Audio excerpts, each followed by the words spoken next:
Problem 22, in my estimation, was the hardest one in the bunch. It's talking about a gasoline tanker filled with gasoline. There's a gasoline tanker. Well, it's a picture of one. It's not a real gasoline tanker, but it's a picture of a gasoline tanker. Notice, it's a cylinder. It's a long cylinder, but it's on its side.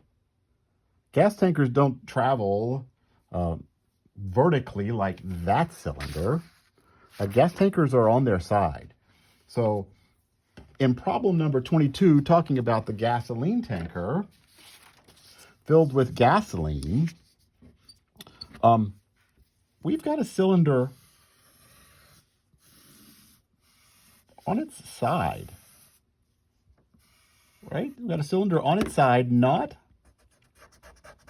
at all. Let me see.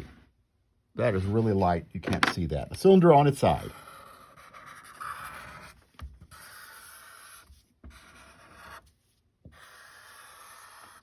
And I want to move the gasoline up, not just to the top. I'm moving it like out of a spout up here, some sort of spout that's coming off of the gasoline tanker, and it is 1 foot above the top of the tanker. I've got to move all the gas out to there because the story is it's jammed shut. So if I look at, I know that from here to there, I shouldn't use that pencil. From here to there is 20. And I know that the diameter straight across is 7.5 feet. And now I need to look at slices of the gasoline. What's that going to look like? If I take a slice of gasoline that I've got to move to the top, it's going to look like, oh, this is going to be hard to draw, but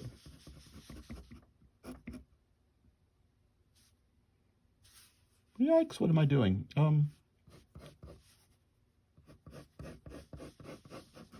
It's going to be like a rectangular box. Look, if I slice that just through the middle, you can't tell what I'm drawing there, but it's a little rectangular box.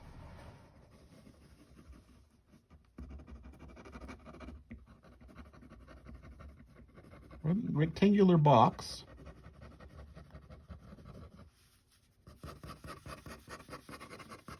And here's the deal about that rectangular box. I know how to find length times width times height. That's easy. And the height is going to be the slice. The height would be dy. The length is going to be 20. That much is easy. But what's the width? But notice, if I have a rectangle here, it's going to have a smaller width than a rectangle here, or here, or here. And the diameter is going to be the largest width, and then it'll start getting smaller widths down near the bottom. The width changes depending on how far from the top of the tank the slice is. And so here is a fact. I want to talk to you about a fact that is nice to know. For those of you that are going to have to take something like a GRE or some other standardized test in your life, maybe a NES or a Praxis. Here's a nice fact to know. In a semicircle,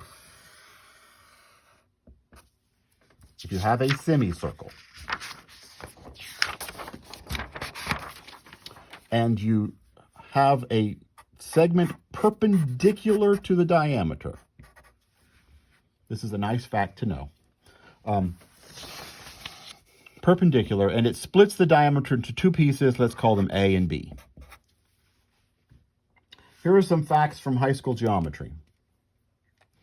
If I draw from up here where this segment, let's name that segment H. If I draw from this endpoint up to H and this endpoint up from H, a fact from high school geometry, since this angle, we say subtends the entire semicircle, it's a right angle. And let me call this angle here alpha, and that angle here beta. And here's a fact that you know, is that alpha plus beta plus 90 has to be 180. Or in other words, alpha plus beta has to be 90. But notice, This little triangle here has a 90-degree angle in beta, which means this little angle here has to be alpha, and that little angle there has to be beta. And what's the point of all that? Is that this pink triangle has angles 90, alpha, and beta. And this orange triangle has angles alpha, beta, and 90. So they are similar, which means their sides are in proportion. And in this triangle, that means, let's see, the side next to beta is H, the side across from beta is A. And in this triangle, the side next to beta is B, and the side across from beta is H, which gives me H squared is AB, or H is the square root of AB. Which, fancy math terms, we say that H is the geometric mean of A and B. You multiply them and you take the square root. In other words, suppose I have a circle whose diameter is 13. Look at a semicircle and come 4 over and put that up. And so this is 9. Split it into 4 and 9 and draw that perpendicular there. 4 times 9 is 36. That tells me that height has to be 6. Now, you didn't need to know that fact to solve this problem, but it's going to make the problem easier in the second part.